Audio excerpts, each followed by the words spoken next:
অনুভূতি শব্দকথায় আপনাদের স্বাগতম। অন্তরালে তুই পর্ব ১৬। সে চলে যেতে খুব বিরক্ত হয়ে চোখ মুখ কুঁচকে নিল। ইয়ারা ভয় আর এগোলো না। ইয়ারা কিচেনের দিকে পা বাড়ালো। অপ্রাপ্তির ক্ষীণ আগুন মুখাবয়বে স্পষ্ট হয়ে উঠল সিমুর। সে উঠে গেল চেয়ার ছেড়ে। ইয়ারা মাথা নিচু করে নিঃশব্দে ভেতরে প্রবেশ করল। কিচেনের উষ্ণ আলোয় রাশেদা বেগম ব্যস্ত ছিলেন। শান্ত গৃহস্থ আবহ। সব পরিশ্রম শেষ, শুধুমাত্র কয়েকটা প্লেট ধুয়ে ফেললে আজকের মতো ওনার মুক্তি। ইয়ারা শুকনো অবসন্ন মুখ নিয়ে দাঁড়ালো মায়ের পেছনে। কোনো প্রকার শব্দ করল না, শুধু মায়ের উপস্থিতির কাছে এসে থমকে রইল। রাশেদা বেগম থামলেন না, এমনকি পেছনে তাকালেনও না। কেবল মৃদুস্বরে জিজ্ঞেস করলেন, খিদে পেয়েছে? ইয়ারা চমকে উঠল। বিস্ময়ে চোখ বড় হয়ে গেল তার। সে তো কোনো আওয়াজই করেনি, তবে বুঝলেন কিভাবে? পর মুহূর্তেই মনের ভেতর ভেসে উঠল মায়ের পর মুখে শোনা সেই কথাটি। সন্তানের উপস্থিতি মায়েরা চোখ বন্ধ করেও টের পায় শোনা। অদ্ভুত কোমল এক অনুভূতি বুক ছুঁয়ে গেল তার। ঠোঁটের কোণে মৃদু হাসি ফুটল। ধীরে ধীরে পেছন থেকে মাকে জড়িয়ে ধরল সে। মুখ গুজে দিল পিঠে। না দেখেও টের পেয়ে গেলে আমি যে এসেছি? রাশেদা বেগমের ঠোঁটেও ক্ষীণ হাসি ফুটে উঠল। হাতের পানিটুকু ঝেড়ে পেছন ফিরলেন তিনি। কিন্তু মেয়ের মুখে চোখ পড়তেই হাসি থমকে গেল। ক্লান্তি, ভয় আর চাপা কষ্টের রেখাগুলো স্পষ্ট হয়ে আছে সেখানে। তারপরই নজর নামল ইয়ারার হাতে। মুহূর্তে মুখের রং বদলে গেল ওনার। তড়িঘড়ি করে মেয়ের দুহাত নিজের হাতে তুলে নিলেন। আঙুলের গিরায় কবজির কাছে ছড়িয়ে থাকা ক্ষতচিহ্ন দেখে চোখে দুশ্চিন্তার ছায়া নেমে আসলো। হাতে কি হয়েছে ইয়ারা? দুহাতেই ক্ষত কেন তোর? ইয়ারা তৎক্ষণাৎ হাত দুটো নিজের দিকে টেনে নিল। ওড়নাটা গলার চারপাশে আরও শক্ত করে জড়িয়ে নিল সে। ঠোঁটের কোণে কৃত্রিম এক হাসি টেনে এনে আমতা আমতা স্বরে বলল, আরে তেমন কিছু না আম্মু, চুড়ি ভেঙে গিয়ে হাতে বসে গিয়েছিল। রাশেদা বেগমের ভ্রু ধীরে ধীরে কুঁচকে এলো। তিনার অভিজ্ঞ দৃষ্টি স্থির হয়ে রইল ইয়ারার দু হাতের উপর। চুড়ি ভাঙলে এক হাতে ক্ষত হতে পারে, সেটা স্বাভাবিক, কিন্তু দু হাতেই একই রকম আঁচড় ঠিক কিসের জন্য? মেয়েটা ছোটবেলা থেকেই মিথ্যা বলতে শেখেনি। যখনই কিছু আড়াল করার চেষ্টা করে তার কণ্ঠ জড়িয়ে আসে। চোখের পাতা অস্থির হয়ে ওঠে। কথার ছন্দ হারিয়ে ফেলে। আজও তার ব্যতিক্রম হল না। রাশেদা বেগমের কণ্ঠে তখন মাতৃত্বের কোমলতার চেয়ে সত্য জানার কঠোরতা বেশি স্পষ্ট হয়ে উঠল। মিথ্যা বলতে পারিস না, আবার মিথ্যা বলার চেষ্টা করছিস? ইয়ারা ভেতর থেকে কেঁপে উঠল। গলা শুকিয়ে এলো তার। বুকের ভেতর ধুকপোথানি তীব্র হয়ে উঠল। তার ভয় করছে। মায়ের চোখে ধরা পড়ে গেলে হয়তো সব কিছু খুলে বলতে হবে। আর তখন যদি মাও তাকে ভুল বোঝে? ইয়ারা খারাপ হয়ে গেছে ভাববে নিশ্চয়ই। আশঙ্কাটুকু তার বুকের গভীরে বিষণ্ণ কাঁটার মতো বিঁধে রইল। সে নিঃশব্দে ডোক গিলল। না, ভয় পেলে চলবে না। যেখানে যাই না কেন সেখানেই প্রশ্নের সম্মুখীন হতে হয়। মনে মনে রাগ নিয়ে আওড়ালো, সব ওই ইউজান ওরফে হিটলারটার দোষ। কোনো মতে ঠোঁটে আবারও হাসির আভা টানার চেষ্টা করল। মুহূর্তের মধ্যে মাথায় ছোট গল্প গেঁথে নিয়ে দ্রুত আহ্লাদি কণ্ঠে বলল, মা তুমিও না, মিথ্যা বলতে যাব কেন? আমি চুড়ি পরে বেডে বসেছিলাম, হঠাৎ নিচে পড়ে যাই, তখন হাত দুটো ফ্লোরে ঘষা খায়, তাই চুড়ি ভেঙে গিয়ে হাতে বিঁধে গিয়েছে। পরপর একই ভঙ্গিতে মায়ের গালে হাত রেখে কথা ঘুরিয়ে বলল, মাম্মাম সত্যি বলছি, বিশ্বাস করে নেও না? রাশেদা শব্দ করে হাসলেন। এমনভাবে বলছিস যেন ব্যথা তুই নিজে নিজে পাসনি, অন্য কেউ দিয়ে গিয়েছে। অন্য কেউই তো দিয়েছে। এক নাম্বার হাড়কিপটে বদমেজাজি খাচ্চর একটা হিটলার একটা। মনে মনে আওড়ালো। সে দ্রুত রাশেদা বেগমকে ঠেলে দিল সামনে। তাড়া দিয়ে বলল, থাক মাম্মাম, আর কিছু বলো না তো। ইউজান ভাইয়া ব্ল্যাক কফির সাথে খাবার চেয়েছে। রাশেদা বেগম আঁচলে ভেজা হাত মুছে ইউজানের জন্য প্লেটে খাবার তুলে দিতে শুরু করলেন। আজ ওনার শরীরটা একদম ভালো নেই। চোখে মুখে ক্লান্তির ছাপ স্পষ্ট। বহু বছরের অভ্যেসে সংসারের কাজ শরীরের অসুস্থতাকেও গায়ে মুখতে দেয় না। ছেলেটা সময় মতো কিছু না পেলে পুরো বাড়িতে তাণ্ডব সৃষ্টি করার ক্ষমতাও রাখে। একথা বাড়ির সবাই জানে। তার রাগ আচমকা নেমে আসা কালবৈশাখীর মতো। আগে থেকে আভাস পাওয়া না গেলেও শুরু হলে কিন্তু চারপাশ থচনচ করে দেয়। ইয়ারা সব চুপচাপ দেখছিল। ভেতরে ভেতরে বিরক্তিও লাগছে তার। মানুষটা এত অদ্ভুত কেন? খাবারের সাথে কেউ আবার ব্ল্যাক কফি খায় নাকি? তার কাছে বিষয়টা ভীষণ উদ্ভট ঠেকল। মনে মনে বিরক্ত হয়ে ভাবল, কি অদ্ভুত লোক রে বাবা। রাশেদা বেগম খাবার গুছিয়ে শেষ করে চুলায় পানি বসালেন। কিছুক্ষণের মধ্যেই কফির তীব্র গন্ধ ধীরে ধীরে পুরো কিচেনে ছড়িয়ে পড়ল। ইয়ারার কাছে তার মায়ের হাতের রান্নার ঘ্রাণটা ভীষণ প্রিয়, তাই সে সব সময় অনুভব করে। তিনি নিখুঁতভাবে ট্রেতে সব সাজিয়ে নিলেন। এক পাশে ধোয়া ওঠা ব্ল্যাক কফি, অন্য পাশে গরম খাবারের প্লেট, তরকারি বাটিগুলো গুছানো। অতঃপর ট্রেটা ইয়ারার হাতে ধরিয়ে দিয়ে ব্যস্ত কণ্ঠে তাড়া দিলেন, দিয়ে তাড়াতাড়ি খেতে আয়। ইয়ারা ট্রেটার দিকে এক নজর তাকালো।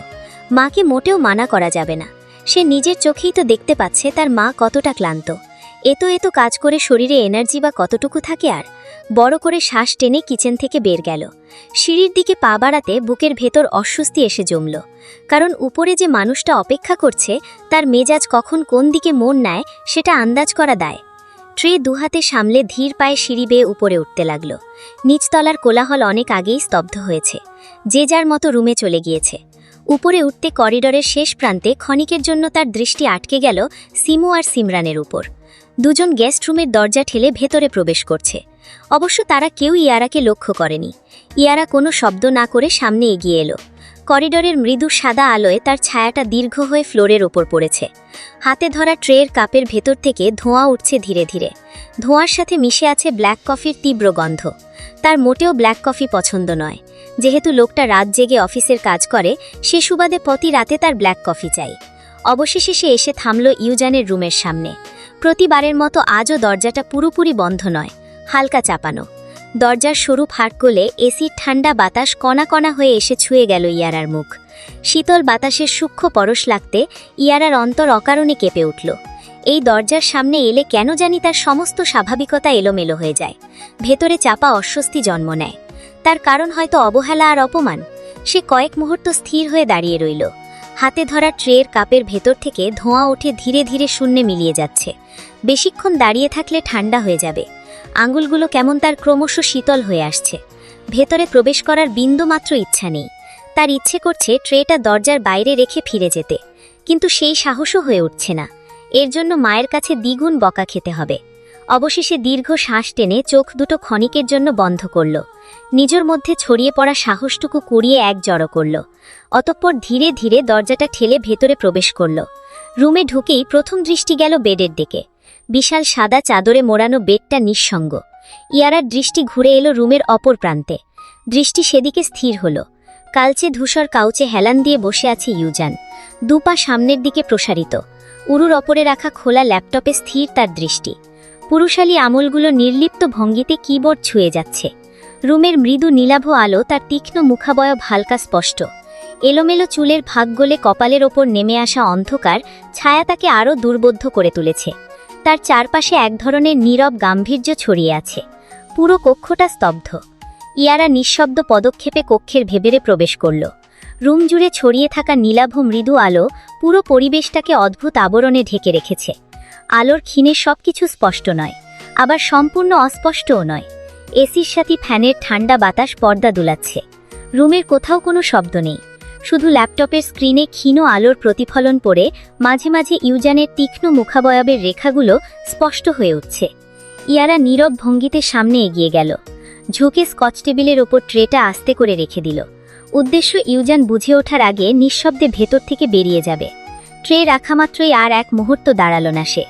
দ্রুত পা টিপে টিপে দরজার দিকে ফিরতে নিলে হঠাৎ রুমের স্তব্ধতে চিরে ভেসে উঠল গভীর শান্ত অথচ আদেশময় কণ্ঠস্বর, লাইট অন করে এদিকে আয়। ইয়ারার পদক্ষেপ স্তব্ধ হয়ে গেল। জিভে অনিচ্ছাকৃতভাবে কামড় বসালো। চোখে মুখে বিস্ময়ের ছায়া স্পষ্ট হয়ে উঠল। দেখল কিভাবে, সে তো কোনো শব্দই করেনি। দৃষ্টি কি সত্যিই এত তীক্ষ্ণ, নাকি ইয়ারার উপস্থিতি টের পাওয়ার জন্য ইউজানের শাহরিয়ার চৌধুরীর দৃষ্টির প্রয়োজন হয় না? ইয়ারা ধীরে ভঙ্গিতে শরীর ঘুরিয়ে দাঁড়াল। দ্রুত এগিয়ে গিয়ে রুমের লাইট অন করে দিল। মুহূর্তেই নীলাভ অন্ধকার কেটে উজ্জ্বল আলোয় ভরে উঠল পুরো কক্ষ। আলো জ্বলার পর তার দৃষ্টি স্বতঃস্ফূর্তভাবে গিয়ে পড়ল ইউজানের দিকে। তখনই সে ভীষণভাবে চমকে উঠল। ইউজানের চোখ এখনও ল্যাপটপের স্ক্রিনেই স্থির। মনে হলো সে একবারও মাথা তুলে তাকায়নি, অথচ কিছুক্ষণ আগে নিখুঁতভাবে বুঝে ফেলেছে সে রুমে প্রবেশ করেছে। বুকের ভেতরটা অদ্ভুতভাবে ধুকপুক করতে লাগল তার অস্বস্তিতে হাত কোচলাতে কোচলাতে ধীরে ধীরে সামনে এগিয়ে এলো। মাথা নিচু করে খুব নিচু স্বরে বলল, জি বলুন। ইউজান এবার ধীরে ল্যাপটপ থেকে দৃষ্টি সরালো। ইয়ারার দিকে বেশ শান্ত নয়নে দৃষ্টি তাক করল সে। বদনখানি কেমন শুকিয়ে ছোট হয়ে আছে। ইয়ারা তার চাহনি টের পাচ্ছে, তবে মাথা তুলে তাকালো না। কয়েক সেকেন্ড স্থির দৃষ্টিতে তাকিয়ে থেকে ইউজান নিচু ঠান্ডা স্বরে বলল, খাবারগুলো এখানে নিয়ে আয়। ইয়ারা কোনো কথা না বাড়িয়ে দ্রুত স্কচের ওপর রাখা ট্রেটা তুলে এনে কাউচের সামনে রাখল। ইউজান তখন ধীরে পা গুটিয়ে বসেছে। তার সমস্ত ভঙ্গিতেই এখন কিছুটা অলস গাম্ভীর্য মিশে আছে। ট্রে রেখে ইয়ারা আবারও চলে আসতে নিলে ইউজানের দাঁত কটমট করে উঠল। বলেছি আমি যেতে। ইয়ারা থেমে যায়। এবার সত্যি বিরক্তি জমল তার ভেতরে। মুহূর্তের জন্য চোখ বন্ধ করে নিজেকে সামলে নিল। ধীরে শরীর ঘুরিয়ে তাকালো তার দিকে। মুখে জোর করে স্থিরতা ধরে রেখে বলল, আর কিছু লাগবে? ইউজান কফির মগ হাতে তুলে নিতে নিতে ভারী সরি বলল, বস এখানে। ইয়ারা খানিক চমকালো। এখানে বসতে বলছে কেন? অস্বস্তি হওয়ায় সে অজুহাত দেখালো, আম্মু আমাকে বলেছে এগুলো আপনাকে দিয়ে দ্রুত নিচে যাওয়ার জন্য। তোকে বসতে বলেছি, কে কি বলেছে সেটা বলতে বলেনি। ধমক খেয়ে ইয়ারা চুপসে যায়। না চাইতেও সে গিয়ে কাউচের একপাশে বসল দূরত্ব রেখে জড়সড় হয়ে। ইউজান ট্রে ঠেলে দিল তার দিকে। নে শুরু কর। ইয়ারার চোখ কুমড়োতে পরিণত হয়। চোখের মণি কৌটা থেকে পড়ে পড়ার উপক্রম হয়। সে ইউজানের দিকে অবিশ্বাস্য চোখে তাকিয়ে রয়। ইউজান কাঁধ ঝেঁকে কাউচের উঁচু বৈশিষ্ট্য জায়গায় গা এলায়। কফির মগে চুমুক দিল একটি, গলা তার দায় ছাড়া। এত অবাক হওয়ার কিছুই নেই। পরপর I was hungry then, but I am not hungry now. ইয়ারা নজর সরাল। খিদে নেই দেখেই আজ তাকে খেতে বলেছ, তা না হলে কোনোদিনও বলতো না। কেন জানি ছোট বিষয়েও সে আহত হলো, মাথা নিচু করে নিল। ইউজান টেবিলে শব্দ করে কিছু একটা রাখতেই ইয়ারা হালকা কেঁপে উঠল। তার মধ্যে ক্রূর কণ্ঠ ভেসে আসলো কানে, থাপ্পড় খেতে না চাইলে দ্রুত শুরু কর। ইয়ারা আর বসে রইল না হাত পা গুটিয়ে। প্লেট টেনে সে এক সাইডে বাসমতি চালের লম্বা লম্বা ভাত নাড়তে শুরু করল। যেহেতু ইউজানের খাবার দরুন ভীষণ স্পেশাল। লেগ পিস দুটো, সাথে গরুর কালো ভুনা, বেশ বড় সাইজের দুটো গলদা চিংড়ি, রসালো খাসির মাংস, সবগুলো বাটিতে আলাদা আলাদা করে সাজিয়ে দিয়েছেন রাশেদা বেগম। ইয়ারা শুধু মোরগের একটি লেগ পিস নিল। ওগুলোর দিকে ঠিক করে তাকালো না, মাথা নিচু করে ছোট ছোট দুটি লুকমা খেল। আরেকটি লুকমা তুলতে নিলে প্লেটের সব তরকারি একে একে ঢেলে দিল ইউজান। ইয়ারা সঙ্গে সঙ্গে চেঁচালো, এতগুলো আমি কি করে খাবো? এগুলো থাকলে সে ফেলেই দিবি, ফাউ ফাউ আমার টাকা লোকসান হয়ে যাবে। তার থেকে বরং তুই খেয়ে ফেল, শক্তি হবে। অপমানে ইয়ারার মুখখানি ছোট হয়ে আসলো। লোকটা টাকা লোকসান হয়ে যাবে দেখেই খাওয়াচ্ছে, এমনি এমনি নয়। তার ভীষণ খারাপ লাগলো। ইউজান সোজা হয়ে ফের ভারী স্বরে বলল, ফাস্ট খাবি। আমার বলতে হলে কৌশলের শেষ নেই, প্রয়োগ করে ফেলব। ইয়ারার পেটে খাবার যাবেই না। যেগুলো খেয়েছে সেগুলো বের হয়ে আসতে চাইছে। চুপ করে রইল। এভাবে 2 মিনিট যেতেই ইউজান উঠে দাঁড়ালো। টি শার্ট ঝেড়ে কাবার্ডের কাছে এসে দাঁড়ালো। ইয়ারা লক্ষ্য করেছে সেটা, তবে মাথা তুলে তাকালো না। অল্প সময় সামনে উপস্থিতি টের পেল। এবার ইয়ারা মাথা তুলে তাকালো। নজর ইউজানের হাতে আটকাতে ভীতু নয়নে মাথা পিছিয়ে নিয়ে আসলো। ইউজানের হাতে মোটা একটি লোহা কাঠের লাঠি। ইয়ারা ফাঁপা ডোক গিলে সেটার দিকে তাকিয়ে বলে, এটা দিয়ে কি করবেন? তোর ঘাড় একটু বাঁকা আছে, সেটাই সোজা করব। ইউজান গা ছাড়া ভাব নিয়ে বলতে ইয়ারা দ্রুত প্লেট টেনে গপগপ করে খেতে শুরু করলো। লাঠির বাড়ি খাওয়ার থেকে খেয়ে নেয়াই উত্তম। মুখে তার জায়গা হচ্ছে না, তারপরও সে ঠেলে ঠেলে ভরেছে মুখের ভেতর। গাল দুটো টমেটোর আকার ধারণ করেছে। ভীতি আর অস্বস্তির মিশ্র অনুভূতিতে ইয়ারার ডাগর টানা আঁখি দুটি অস্বাভাবিক রকম গোল হয়ে উঠেছে। চোখের পাপড়িগুলো কাঁপছে বারবার। মুখে যতই নিজেকে স্থির দেখানোর চেষ্টা করুক না কেন, তার ভেতরের অপ্রস্তুত অবস্থাটা স্পষ্ট হয়ে ধরা দিচ্ছে সে বাচ্চা বাচ্চা গোল বিস্ফারিত নয়নে। ইউজান কিছুক্ষণ নির্বিকার দৃষ্টিতে তাকিয়ে রইল তার দিকে। তারপর ধীরে 2 অধর চেপে ধরল। মুহূর্তের জন্য ঠোঁটের কোণে অস্পষ্ট এক চোরা হাসির রেখা ফুটে উঠল। সেই ইয়ারা মনস্ক ভঙ্গিতে ফোনটা হাতে তুলে নিল। ইয়ারা কিছু বুঝে ওঠার আগেই ইউজান ফোনটা সামান্য উঁচু করে ধরল। পরপর 2বার ক্ষীণ শব্দে ক্যামেরার ক্লিক হবার পূর্বে ইয়ারাও পুরো মাথা না তুলে কেবল চোখ দুটো উপরের দিকে তুলেছিল, ভীতু বাচ্চা বিস্মিত দ্বিধাগ্রস্ত দৃষ্টিতে। আর সেই ক্ষণস্থায়ী অভিব্যক্তিটাই নিখুঁতভাবে বন্দী হয়ে গেল ক্যামেরার ফ্রেমে। অবশ্য ছবিতে তাকে অনেক কিউট লাগছে। ইয়ারা বুঝেনি ইউজান কি করেছে। তার আগেই সে ফোন পকেটে রেখে দিয়েছে, তাই মাথায় নিল না। অর্ধেক প্লেটের খাবার শেষ করল। আর যাচ্ছে না পেটে। যদি এক লুকমা মুখে নিতে যাই এখন, তাহলে পেট বোধহয় ফেটে যাবে। সবগুলো তরকারি থেকে সে একটি একটি করে খেয়েছে। আগে আর কোনোদিন এত খাবার খায়নি। রাশেফা জোর করেও খাওয়াতে পারতেন না। অসহায় মুখ করে ইউজানের দিকে তাকালো, যে কিনা লাঠিটা এপিটোপিট করে দেখছিল। ইয়ারা কাঁদো কাঁদো মুখ বানিয়ে বলল, আমি আর খেতে পারছি না ভাইয়া। পড়ল ডান বাহুতে খুব ছোট করে একটি বাড়ি। ইয়ারা ঠোঁট উল্টে নিল।